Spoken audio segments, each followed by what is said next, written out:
Welcome back to Menstrual Cramp Relief Camp Day 2. We're going to begin, of course, with an embodiment practice.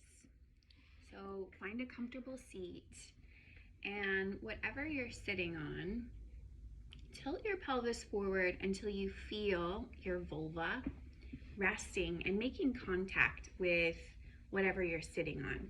Feel your feet on the ground at outer hips distance. So uncross the legs. Crossing the legs is not an optimal position for our womb, and womb position does in fact matter. We want our womb to rest over our pubic bone. When we sit with the pelvis tucked under, like so many of us do, this actually takes our womb out of its optimal position and causes imbalances in the pelvic floor. So tilt the pelvis more forward, then lean your shoulders back above the full support of your pelvic throne and elevate the crown of your head up. From there, place your hands over your womb and descend your breath down into your womb space so that with every inhale, you feel the bones of your pelvis widen in all four cardinal directions. And exhale, feel everything soften towards the midline. Inhale, the whole pelvic bowl and womb space widens and expands, softens. Exhale, everything softens even more. Continue breathing like this, and as you breathe, connect to the cyclical nature of your breath, of your whole body, and especially your womb space. We're going to take a walk through each phase of the cycle to give you a chance to feel into each phase, each inner season in your body, and how well you connect with each phase. Beginning with our inner winter time, menstruation begins with bright red bleeding that is caused by the hormonal plummet that happens in our premenstrual phase. What is your relationship with your inner winter time? This deep pause that calls you to rest and turn inward. What does that feel like in your body? And how can you embrace and connect with it more? Remember that the deeper we go inward and actually rest in this phase, the more we expand outward and heal symptoms of imbalance. There is no healing your menstrual cramps without embracing the deep pause and rest of your inner winter time. From there, we emerge from our menstrual cave around day 7 of a 28-day cycle into our inner springtime, where themes of rebirth, renewal, beginning again, playfulness, curiosity, wonder, and co-creative powers come through. What's your relationship with your inner springtime? To planting a seed of intention and nurturing it into fruition. This is that phase where when we align with our sense of creativity, we can begin the process of building the life that we've always dreamed of. From there, estrogen reaches a threshold in which it triggers the release of luteinizing hormone, which brings us to our inner summertime, our ovulatory phase. What is your relationship to this peak of the cycle, where estrogen is as high as it's ever been, and we have the most serotonin and dopamine, making us emotionally inclined to put something out into the world, to birth whatever that seedling of intention was, to lean into mastery, generosity, magnetism. We are as full as the full moon itself in this phase. What does that feel like to you? Finally, we journey into our inner autumn or premenstrual phase, where after ovulation, the follicle which held the ovum that was released becomes our corpus luteum, which secretes progesterone. And in the descent of estrogen falling and progesterone hopefully being there to catch us, we actually become more detail-oriented, more inclined to have feedback for the world around us, as well as for ourselves as our inner critic comes through. This is the season where we speak our truth, where we hold boundaries, we put up boundaries so that we can have the community care we need to rest. What is your relationship to this phase, to speaking your truth, to fine-tuning your truth, and looking at what needs to change, what needs to go? What can you release with your next menstrual phase? You're welcome to keep your hands on your womb and sense into each phase as long as you need to. And pause the video so you can journal about what you sensed as we journeyed through each phase and how connected you felt to each phase and how you can create more of an allyship with the phases that felt a little more distant or disconnected from you. And when you're ready, bring your attention back to the screen so we can dive deep into the hormonal root cause of your menstrual pain and get rid of it for good. So in this video, we're going to go into the lifestyle shifts in terms of diet, supplements, as well as what products you use so that you can get rid of your menstrual pain and have easy, pain-free cycles like you are always meant to have. Now, all of this information is based on my studies with various midwives as well as naturopathic doctors. And I'm happy to provide more resources on everything that I talk about today. And you're welcome to reach me in my Facebook group, Womb Mates, to ask questions at any point. So the cause of our menstrual pain has to do with the levels of estrogen and progesterone in our bodies. When estrogen is too high and progesterone is too low, this leads to various symptoms, including menstrual pain. Remember that estrogen is a uterine lining proliferate.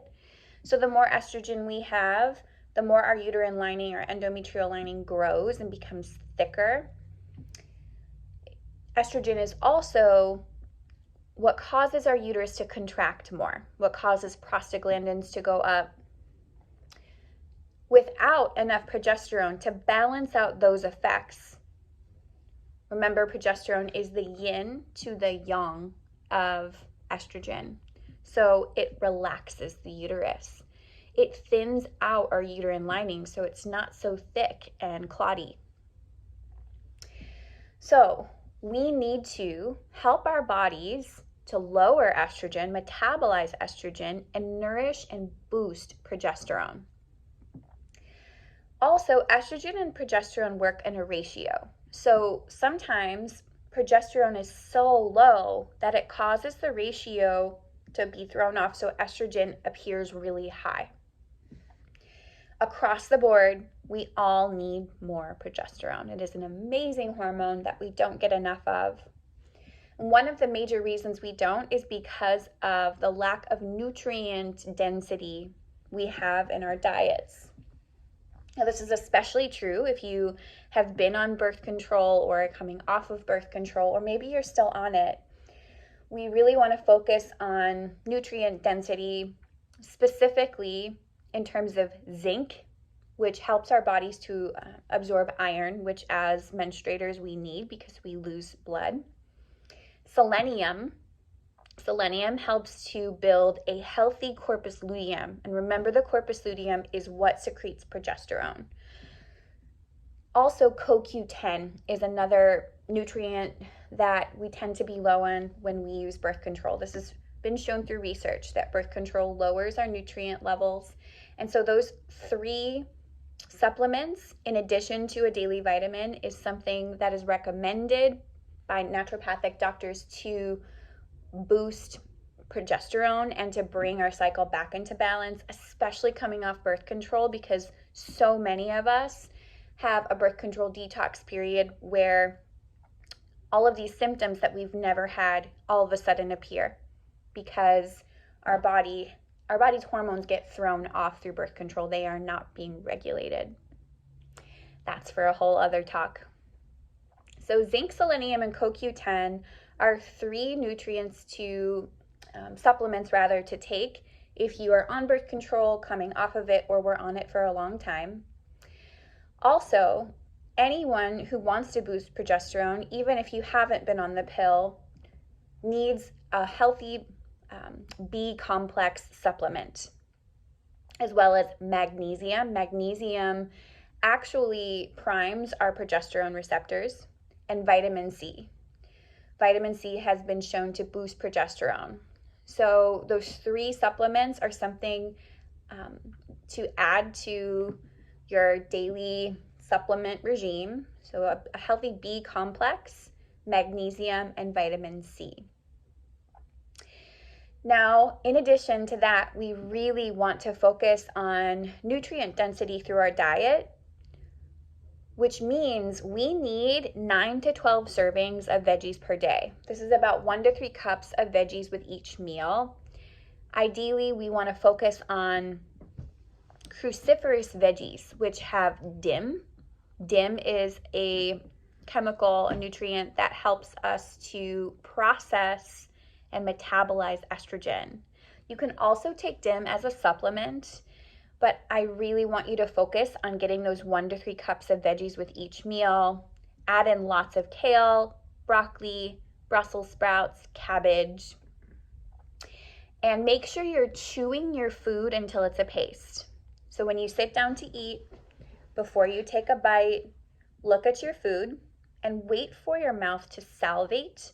This releases digestive enzymes so that when we chew our food, it's already being metabolized and our digestive system isn't overloaded with the task of having to break it down more than it needs to, which will help to metabolize estrogen and make it so that our liver doesn't have to work so hard.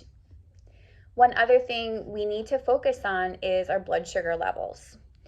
This means no skipping meals and avoid things that spike your blood sugar. So not just sugar itself, but also bread or lots of rice or potatoes. Carbs are good. Carbs are actually essential as menstruators to our well-being, but focus on more healthy carbs like sweet potatoes. And if you're going to have some, obviously nutrient-dense bread and rice is going to be better than the more processed kind. But when our blood sugar spikes, what happens is our pancreas releases insulin, our cortisol goes up. And remember, cortisol competes with progesterone. The higher our cortisol is, the lower our progesterone is, because our body prioritizes cortisol over progesterone. After that, also, the insulin receptors on our ovaries release testosterone, which leads to estrogen dominance. So if you need to set a reminder on your phone, do so. We don't want to go more than 3 to 4 hours without eating. This means having healthy snacks around is a really good idea. Maybe you pick a day each week where you fill your fridge with some easy, healthy snacks to grab if you get to that 3 or 4 hour mark and you don't have a meal ready. Snacks are key. Other things that lead to spiked blood sugar are skipping meals. Intermittent fasting has been proven to be horrendous for those of us in our reproductive years. It makes more sense when we're in menopause, but right now, intermittent fasting, as trendy as it is not good for you. Also, exercising without replenishment make sure, especially if you're doing vigorous cardio workouts, that you have a full meal, snacks to eat afterwards. We want to also integrate healthy fats in all of our meals, things like eggs, avocado, and olive oil, because healthy fats, despite what we were told in like the late 90s, early 2000s, the anti-fat trend, was so off, because healthy fats are actually what make our hormones. So make sure you're getting healthy fats with each meal, and really spend some time every day of your cycle loving on your liver, especially in the phases where estrogen is really high, which, remember, that's in your pre-ovulatory and ovulatory phase. Your liver is what inactivates estrogen. If the liver is already fatigued and overly worked, estrogen stays in your body, and this leads to more painful periods, right? So how can we help our liver? Having grounding rituals each day that help you to lower cortisol. So pick 3 grounding rituals. This can look like any of the embodiment practices we do at the beginning of these videos. It could be deep belly breathing. It could be child's pose for 10 breaths. Whatever it is, find those 3 grounding rituals that help you to lower cortisol, which will help boost progesterone, and it will really help your liver to not be overwhelmed and overworked. Also, sweating. So taking advantage of the phases of your cycle where doing vigorous workouts can be really great for helping your liver, because your skin is your largest organ.